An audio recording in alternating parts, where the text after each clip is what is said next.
नमस्कार।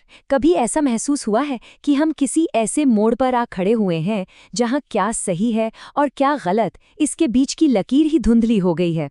आज हम एक हजारों साल पुराने संवाद की गहराइयों में उतरेंगे, जो ठीक इसी दुविधा को, फर्ज और जज्बात के बीच की इसी कश्मकश को और इससे बाहर निकलने के रास्ते को दिखाता है। तो चलिए इसे समझना शुरू करते हैं। जरा सोचिए, इतिहास का सबसे बड़ा योद्धा अपने जीवन के सबसे अहम पल में एकदम बेबस खड़ा है। उसका धनुष उसके ही हाथों में एक बोझ बन गया है। बस यहीं से हमारा आज का विश्लेषण शुरू होता है, एक हीरो के फैसला ना ले पाने की स्थिति से। एक ऐसी उलझन जिसका सामना हम सब ने अपने जिंदगी में कभी ना कभी तो किया ही है। देखिए, ये सिर्फ एक योद्धा की कहानी नहीं है। ये हर उस इंसान का संघर्ष है जब उसके जज्बात उसके फर्ज के रास्ते में आके खड़े हो जाते हैं। इसी को तो कहते हैं धर्म संकट, एक ऐसी नैतिक दुविधा जहां सही गलत के मायने बदल जाते हैं, क्योंकि दांव पर अपने ही लोग लगे होते हैं। तो आखिर इस उलझन और इस दुख की जड़ क्या है? गीता के मुताबिक प्रॉब्लम की जड़ है हर पल को अपने निजी फायदे और नुकसान के तराजू पर तोलना। इससे मुझे क्या मिलेगा, मेरा क्या चला जाएगा, बस यही सोच अर्जुन के दुख की असली वजह है। यही वो मोह का बंधन है जो उन्हें कर्म करने से रोक रहा है। तो फिर इस दिमागी जकड़न से बाहर निकलने का रास्ता क्या है? यहीं पर सामने आता है कर्म योग का सिद्धांत। ये एक ऐसा दर्शन है जो हमें कर्म को एक बिल्कुल नई नज़र से देखना सिखाता है। एक ऐसा रास्ता जो हमें दुविधा के इस चक्रव्यूह से बाहर निकाल सकता है। अब ये जो स्लाइड है ना, ये कर्म योग के पूरे सार को एक बार में समझा देती है। देखिए, विचार बहुत सरल लेकिन गहरा है। अपना पूरा ध्यान उस चीज पर लगाओ जो हम कर सकते हैं, और उसे छोड़ दो जो हमारे बस में है ही नहीं। तीर चलाना हमारे हाथ में है, पर क्या वो निशाने पर लगेगा, ये तो कई बातों पर निर्भर करता है जो हमारे कंट्रोल से बाहर हैं। युद्ध लड़ना हमारे बस में है, पर उसका नतीजा क्या होगा ये किसी के हाथ में नहीं। असली ताकत इसी बात को समझने में है कि अपनी सारी ऊर्जा कहाँ लगानी है, सिर्फ अपने काम पर, उसके अंजाम पर नहीं।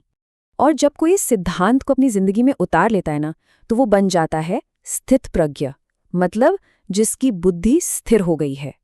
सोचकर देखिए, एक ऐसा इंसान जो जीत की खुशी में बहुत ज्यादा उछलता नहीं और हार के गम में टूटकर बिखरता नहीं, बस यही है स्थित प्रज्ञ। ये सफलता या असफलता से बेअसर होकर सिर्फ अपने कर्म पर टिके रहने की कला है। लेकिन स्थित प्रज्ञ की इस अवस्था तक पहुंचना आसान नहीं है। रास्ते में सबसे बड़ी रुकावटों में से एक है आसक्ति, यानी अटैचमेंट, जो हमें बर्बादी के रास्ते पर ले जा सकती है। अब हम उस दिमागी चेन रिएक्शन को समझेंगे जो एक छोटे से ख्याल से शुरू होकर इंसान को पूरी तरह तबाह कर सकती है। जरा इस विनाश के क्रम को देखिए। ये एक फिसलन भरी ढलान की तरह है। ये शुरू होता है विषय का ध्यान करने से, मतलब किसी भी चीज के बारे में लगातार सोचना। जल्द ही ये सोच आसक्ति या अटैचमेंट में बदल जाती है। फिर आता है काम, यानी उसे पाने की जबरदस्त इच्छा। और जब वो इच्छा पूरी नहीं होती तो पैदा होता है क्रोध, गुस्सा। यही गुस्सा मोह को जन्म देता है, एक तरह का भ्रम, जहां इंसान को लगता है कि उसकी खुशी उसी एक चीज पर टिकी है। और आखिर में बुद्धि का नाश हो जाता है। नतीजा सर्वनाश। रिश्ते, काम, मन की शांति, सब कुछ तबाह हो जाता है। और जरा सोचिए, जब बुद्धि ही भ्रष्ट हो जाए तो मन में शांति कैसे आ सकती है? और जिसके जीवन में शांति ही न हो, उसे भला सुख का अनुभव कैसे हो सकता है? ये उस दिमागी बिखराव का सबसे गहरा असर है कि शांति और सुख की संभावना ही खत्म हो जाती है। तो फिर इस तबाही के चक्र को तोड़ने का तरीका क्या है? इसका हल है अपनी इंद्रियों, अपने सेंसेस और अपने मन पर जीत हासिल करना। कंट्रोल बाहर की दुनिया में नहीं, बल्कि अपने अंदर खोजना होगा। ये मिसाल कितनी सटीक है ना?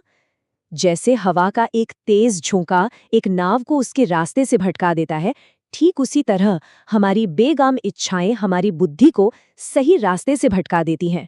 हम जानते हैं कि सही क्या है, पर अपनी इच्छाओं के बहाव में गलत दिशा में बह जाते हैं। तो मन साफ रखने का रास्ता बिल्कुल सीधा है। अपनी इंद्रियों को अपने काबू में रखो, खुद उनके काबू में मत आओ। असली ताकत इंद्रियों को दबाने में नहीं, बल्कि उनका मालिक बनने में है। उन्हें अपनी बुद्धि के नीचे रखना ही इसका एकमात्र उपाय है। और ये स्लाइड, ये एक बहुत ही गहरा विचार हमारे सामने रखती है। जब सारी दुनिया पैसों, शोहरत और सुख सुविधाओं के लिए जाग रही होती है, तो एक ऋषि या मुनि इन चीज़ों के लिए सोता है, मतलब ये चीज़ें उसे परेशान नहीं करती।